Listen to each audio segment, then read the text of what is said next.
lepo zdrav še iz komentatorskega mesta. V znova mokrih in mrzlih Stožicah, to kot da bi bilo nekako stalno spremstvo Olimpijinih domačih tekem, a tako pač je, malce hladnejša pomlad, nič takšnega. Danes torej partner Vitalisu Maksimenku v zadnji vrsti.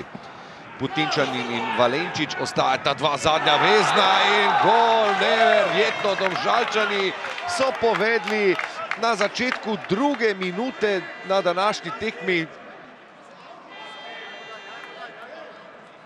Podaja Lazareviča proti Nikolsonu, malce v stran ga je odneslo, ampak zdaj se vključujejo ostali. Gnezda Čerin proti Nikolsonu, tu je zdaj Vetrih. Vetrih, lep pretok žoge in Domžalčani so bili blizu. Klemenčič, pravočasno, odlična kombinacija, Mujan je tam, Nikolson čaka na podajo za hrbet, potem pa Lazarevič vratnica. Še ena dodatna rešilna bilka ponujena Ljubljančanom. Spet dobra podaja, Dobrovolc, krasen gol. Krasen gol. Dve asistenci v zraku, tega pa tudi ne vidimo pogostokrat.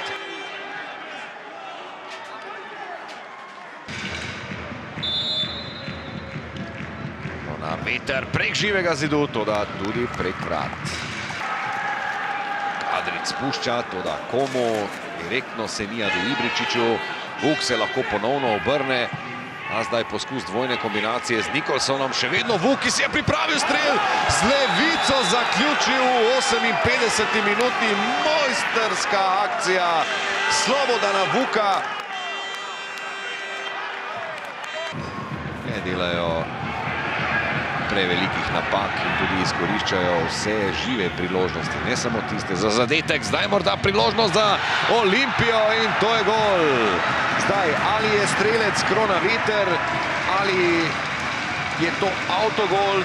Ne je volen, ko se je tam ob robu igrišča pred golom eden od Domžalčanov ovladal po tleh, ko je dobil udarec v glavo, skoraj da ga je hotel malce zriniti dol iz igrišča. Ibričić ve, kaj storiti z žogo, počakal je, da se vključijo ostali, podaja proti Gnezda Čerinu, zdaj tudi Vuk. Gnezda Čerin ima morda priložnost za zaključni udarec.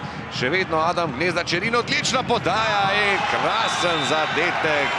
Šamar Nikolson, 12. v tej sezoni. Toda kako lepo je potekal tale domžalski protinapad, praktično skozi celo igrišče.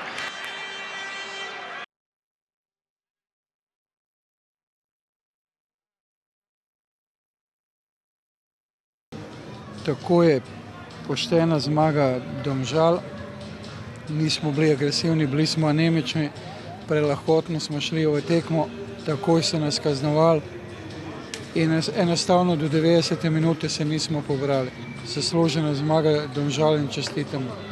Ja, bi se kar strinjal z oceno, mogoče tam od 60 do 75, nekako smo mogoče malo izgubili ravnovesje, ampak kljub vsemu mislim, da treba fantom čestitati, da smo igrali eno zelo dobro tekmo. Tudi bi rekel gledljivo, pripravili smo se še kar nekaj priložnosti, tako da jaz mislim, ko potegnemo črto, da danes mogoče ena vrhunska predstava iz naše strani, držimo neko kontinuiteto dobrih iger, kar me posebej veseli.